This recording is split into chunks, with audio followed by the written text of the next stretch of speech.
দীর্ঘ ৩৩ বছর পর ছাত্রদের উদ্যোগে হাতিয়া মোহাম্মদপুর বাজারে কমিটি গঠন করা হয়েছে। হাতিয়া জাহাজমারা ইউনিয়ন অন্তর্ভুক্ত ৭ নং ওয়ার্ডের মোহাম্মদপুর বাজারে নির্বাচন অনুষ্ঠিত হয়। বিস্তারিত থাকছে মোহাম্মদপুর থেকে সাইফুল ইসলাম তুহিনের পাঠানো তথ্যচিত্রে।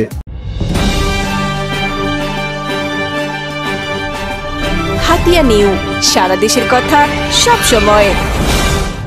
নোয়াখালী জেলার বিচ্ছিন্ন দ্বীপ উপজেলা হাতিয়ার জাহাজমারা ইউনিয়ন অন্তর্ভুক্ত ৭ নং ওয়ার্ডের মোহাম্মদপুর বাজারে দীর্ঘ ৩৩ বছর পর নির্বাচন অনুষ্ঠিত হয়।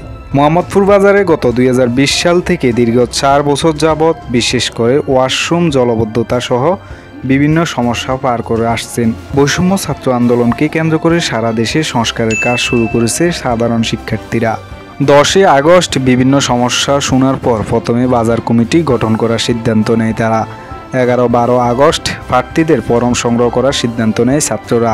বিভিন্ন পদে প্রার্থী হয় ১৩ জন। ১৫ আগস্ট সকাল ৯টা থেকে দুপুর ১টা পর্যন্ত ভোট সংগ্রহ করেছেন ছাত্ররা।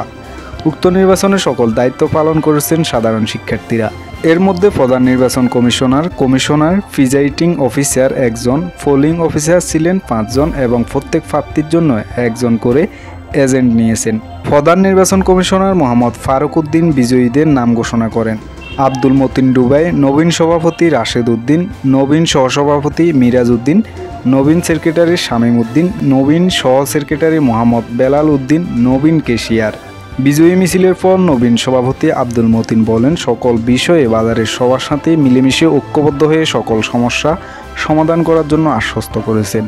নবীন সেক্রেটারি মিরাজ উদ্দিন বলেন, বাজারের ওয়াশরুমের সমস্যা ও পানি নিষ্কাশন সহ সকল সমস্যা ১ সপ্তাহের মধ্যে সমাধান করার আশ্বাস দিয়েছেন। পরবর্তী সময়ে সকল সিদ্ধান্ত মোতাবেক ৯ জন উপদেষ্টা যোগ করে পূর্ণাঙ্গ কমিটি ঘোষণা করেছেন প্রধান নির্বাচন কমিশনার।